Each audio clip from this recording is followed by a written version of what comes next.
Hey, what's up guys, it's Gage from ARG coming at you with not one, but 3 Emperor of Darkness structure decks that just got actually released today. No, we're not doing a standard opening, you've probably seen more than enough of those already, but actually I'm posing a little challenge for you guys. We're going to go over the contents of this real quick, and like very quick I mean, and we're going to see exactly how competitive of a deck we can make out of just using a budget of $30, aka 3 of these Emperor of Darkness structure decks. We're going to be brewing a little bit and just seeing the most competitive build we can make out of this for all your budget players out there. So the thing about this deck that's really good is that it doesn't require an extra deck. So it's so severely budget oriented that literally anybody at this point can become a meta player if they play the deck and build the deck correctly. So we're going to look exactly how we can do that with the contents we have of the Emperor of Darkness structure deck times 3. So without further ado, let me crack one of these babies open and we'll see exactly what we're working with inside. Alrighty, so what we're looking at here is we have actually the basic list of what you get in the Monarch Structure deck.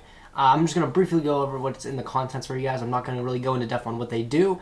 You should look them up by now, and if you don't know, I'll probably just discuss them briefly, very briefly, when we go over the actual competitive deck list. But here's all the contents you get in the structure itself, just so we can see what we're working with when we're putting 3 of them together. So the cards we have is we have 1 Ether, the Heavenly Monarch, 1 Erebus, the Underworld Monarch, 1 Araya, the Heavenly Squire, 1 Eidos, the Underworld Squire, 1 Pantheism of the Monarchs.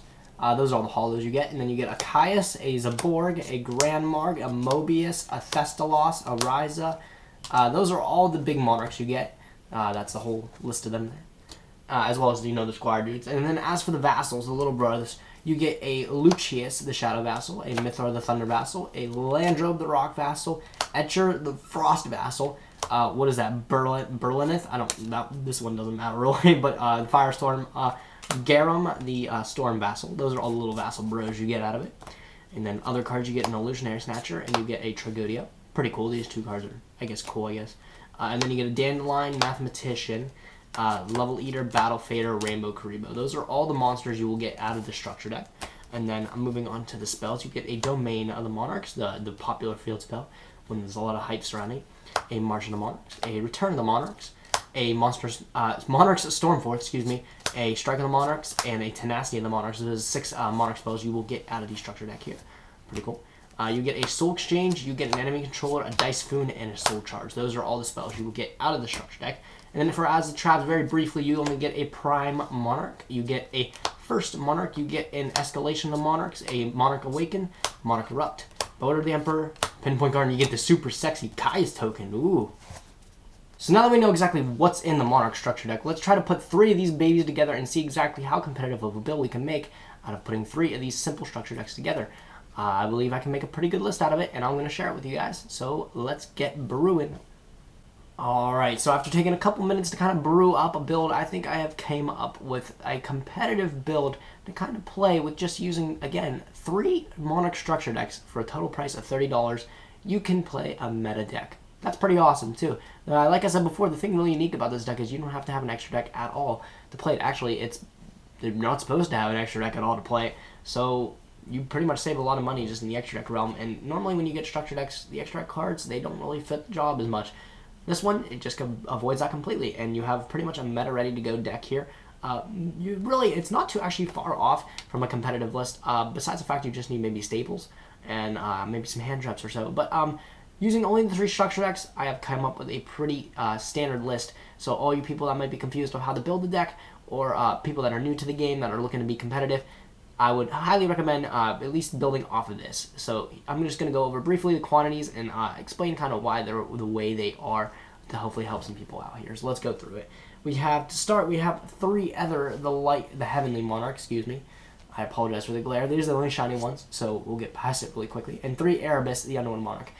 Reasoning for these quantities, if you look at the OCG meta, when these lists were kind of first announced, first built, it's always been 3-3 because these cards are just so obscenely powerful, they make the deck go round. So I would never see running any less than the 3 copies of each. Of course, Erebus with the Ignister type effect, and Ether, of course, being able to special summon Kuraz and everything, which we sadly do not have the liberty of having in the structure deck. But Ether is a very powerful card and still pretty much essentially, I guess, rotating a card out of the deck to eventually get to your hand during the end phase. Still a very powerful effect. Both of these are meant to dump your spells and traps into the graveyard, which is actually part of how the deck kind of goes around. So having 3 of these is actually really quite necessary, if you will. Erebus' second effect, where it's able to add a monarch from the graveyard to the hand, also a very powerful effect, something really to consider. So running any less than 3 of these, I don't see as a good idea. So 3 and 3 is how it shall be. Moving on to the little squire dudes, we got 3 idea. Push that up a little bit there. 3 idea, as well as 3 IDOS. So these things here, some people will normally see, you'll see IDOS kind of be bumped down to 2, or somewhere around that range. But since we're building off of a structure deck, we really want to be able to utilize our best cards in the the structure deck as well as we can. And of course, these are some of the best cards in there. The way these guys kind of work is idea kind of grabs IDOS, and they work kind of in tandem together to bring out these guys here. Being IDOS gets you an additional tribute summon for the turn, and idea is allowing you to special summon one of your vassals, or mainly IDOS, from your deck and put them onto the field. So these cards really work well in tandem together, and running any less than 3 ideas bad. 2 IDOS you can get away with if you really think you can tech something else from the structure deck in there, or if you start buying cards like Kuras or something, you can easily take out 1. I still personally like 3 even in my competitive build. So these cards very powerful, and I don't see running any less than 3.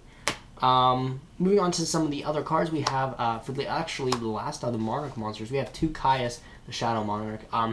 Normally in these slots you would play Mega Monarchs in a more competitive build, but we do not have the liberty of having those into the structure deck, so we kind of have to make do with what we have. And I think Caius is definitely the best Monarch out of all of them. Ryza is pretty much up there, but I do like Caius for the sense where when you do tribute a Caius, you can tribute over this Caius for Erebus with 1 tribute. That is pretty relevant too, I guess. And also Caius is kind of one of the best ones when it comes to disruption with escalation of the Monarchs. So 2 Caius I felt was probably the better of the choice. And having more tribute summons in kind of a deck like this, where you're not playing hand traps or anything, it kind of works out. So I decided to go with the 2 of the 1 tribute monsters, Caius, and I do like Caius a lot. So moving on to the other cards, we have 1 Landrobe, the Rock Vassal, and 1 Mithra, the Thunder Vassal. These are the 2 kind of vassals I opted to play, and for good reason too. Mithra is probably one of the better ones for the fact that you can just special summon it blankly, and then your opponent gets a token, which isn't really too relevant because most of the time you'll have access to Monarch Stormforth, which then you can just use Monarch Stormforth to get rid of the token. And even if they do keep the token, you can just kind of kill it really easily. It doesn't matter if it's really there. So Mithra is really good for its ease of summoning, and it doesn't really have a condition otherwise giving your opponent a token. So he's pretty good. And then Landrobe is actually one of my personal favorites.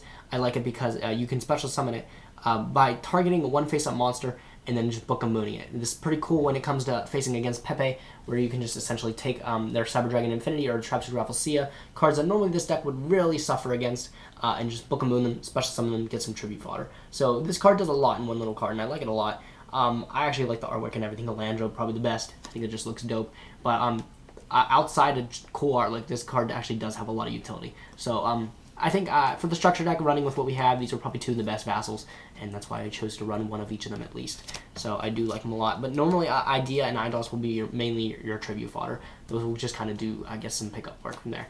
And then for the last monsters I decided to pick, I picked 2 Tragodia. This deck is really known for getting Obscene Advantage, so being the fact they're going to pretty much have a pretty large hand size a lot of the time in the game, Tragodia can get actually pretty big. But outside of that, it's also just, again, tribute fodder, and I thought it was better than Battle Fader for the sense that it's just going to be really big. So, and since you do have a wide range of levels to pick from, you can potentially steal monsters with Tragodia relatively easy from any range, really. I mean, Landrobe is a 4, you can take 4s. I do like Tragodia a lot. I thought out of all of them, Rainbow Kuriboh, Battle Fader, and Tragodia, this was probably the superior one, and I did fit 2 copies in there. So I do like Tragodia a lot. Moving on to the spells of the deck, this is really what brings the deck around. We have the triple Pantheism. Pantheism is literally probably the best deck, the best card in the deck, actually. Being able to turbo through 2 cards in your deck, pitching a Monarch spell, and then being able to immediately banish it, reveal 3 of the same, and add any Monarch spell you want is probably, it's just actually dumb. This card's really powerful, and having it at 3 is just, oh, it's amazing. Also looks gorgeous, by the way. It's probably my favorite artwork in the entire deck, next to Landrobe. And then we have 3 Tenacity in the Monarchs. If you start to run out of targets to kind of reveal off of Pantheism, this is your go-to guy. You reveal normally, like, maybe this is Tenacity, as well as the other card you want to search if you don't have 3 of it, and you still manage to get to it anyways, pretty much, at that point. So Tenacity is a really good card. Being able to get into actually anything here, even Pantheism. Finding Pantheism is actually really key early game, and it's actually pretty easy to dump too. So I really like Pantheism, and I really like Tenacity. And then 3 Domain of the Monarchs. This card is the one that's been talked about a lot, being the fact that if you don't have an extra deck, you just lock your opponent out of playing their extra deck. Pretty powerful card, very powerful against rogue matchups, and of course against the Pepe matchup if they do not have Twin Twister to answer it. Very powerful card, something to definitely look at, and having it at 3-2 to bring out these big fellas here. Where are they at though? The big fellas, yeah, having them to bring them down 1 level and make them 1 tribute monsters is just all the better. Do be careful when you use this though. If Ghost Ogre and Snow Rabbit gets main decked, which I do see with this card being released, it will. Do not activate that effect because they can Ghost Ogre or Snow Rabbit it, and then you're just out of luck with the card. So if you want to have it stick, try to find a way to summon these with 2 tributes, and yeah, that's how that works. And then 3 Monarch Stormforth. Soul Exchange was the other card in here that allows you to tribute and bonus monsters, but this is just leaps and bounds better, being a quick play spell card and doing essentially the same exact thing. And I think maybe Soul Exchange targets, I don't know, but this card's just better in all sense. Even just having the Monarch in the name makes it a better card infinitely. So Monarch Stormforth, really good card. Having it at 3, being able to tribute your opponent's monsters, super powerful. 3 Return of the Monarchs. This is something you haven't seen, you probably won't see in many competitive builds. It was something that was played in the OCG for a while, I think, but just here in competitive builds and everything, it's not worth playing at 3. I think playing maybe 1 or 2 copies in a competitive build is worth it, but 3 in this deck is kind of worth it. Since we're going a little bit slower, we're not going to be able to net as many cards, have a better late game or anything to really get into. So being able to get into all these cards over and over again to actually have power pushes is really relevant with 3 Return of the Monarchs. So I do like Return. Probably actually, again, I just like the design of the card, being able to keep getting big guys to your hands to be able to use them over and over again. And since we do play a little bit more tribute fodder, there's no harm with doing that. So I do like to Return the Monarchs at 3, at least in this kind of list here.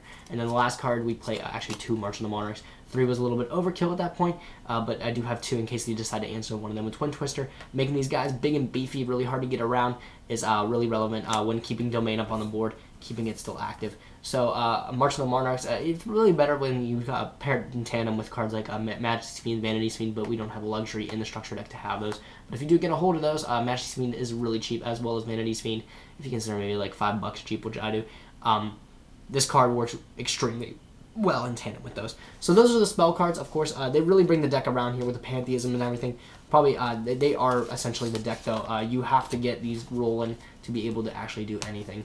And when you do get them rolling, though, you start to just spiral out of control, win the game from there. Really powerful cards. For the trap lineup, it's relatively small, actually.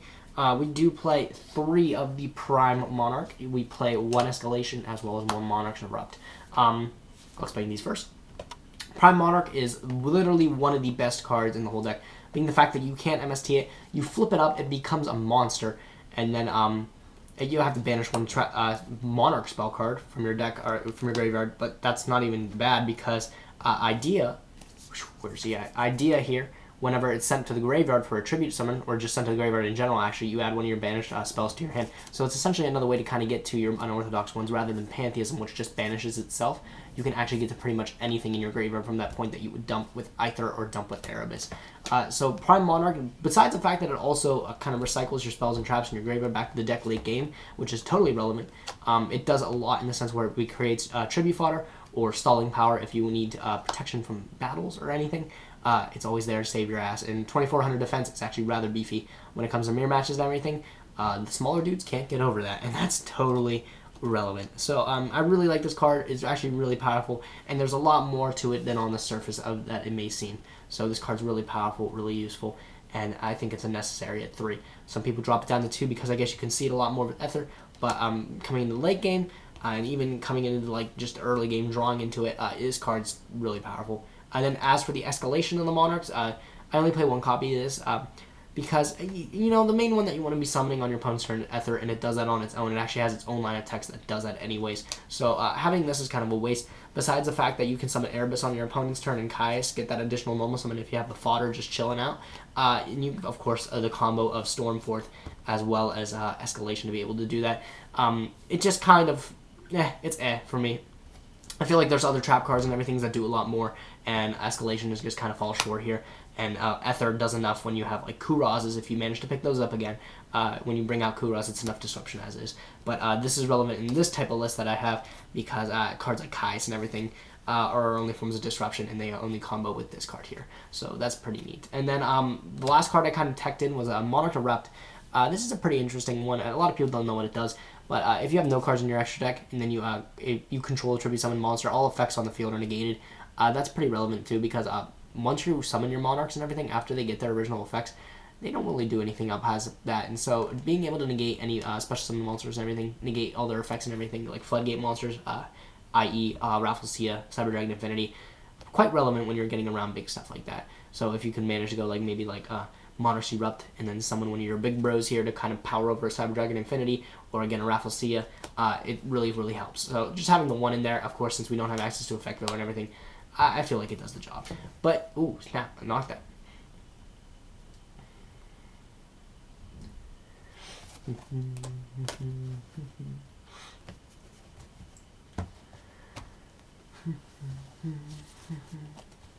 But yeah, let me know what you guys thought. Of the deck we kind of built together here. It's not in order again, I'm not going to bother with it.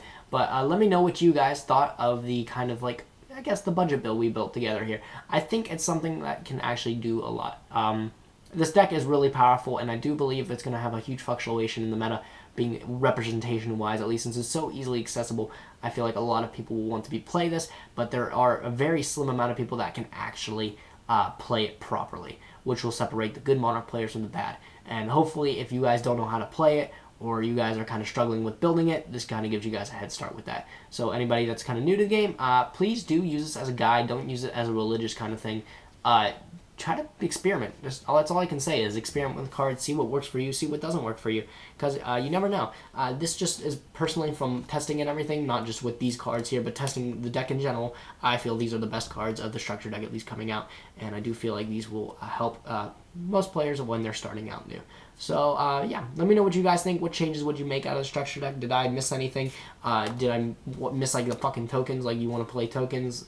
You make sure you get 15 of these so you can put them in your extra deck. Ha ha ha ha ha ha. But, yeah, guys, thanks for watching kind of, I guess, the little deck profile / tutorial. And have fun playing your new meta deck, guys. Pretty cheap, pretty fun. Yep. Catch you guys next time. Thanks for watching, guys. Be sure to like, comment, and subscribe. And I will see you guys later. Gage from ARG, signing out.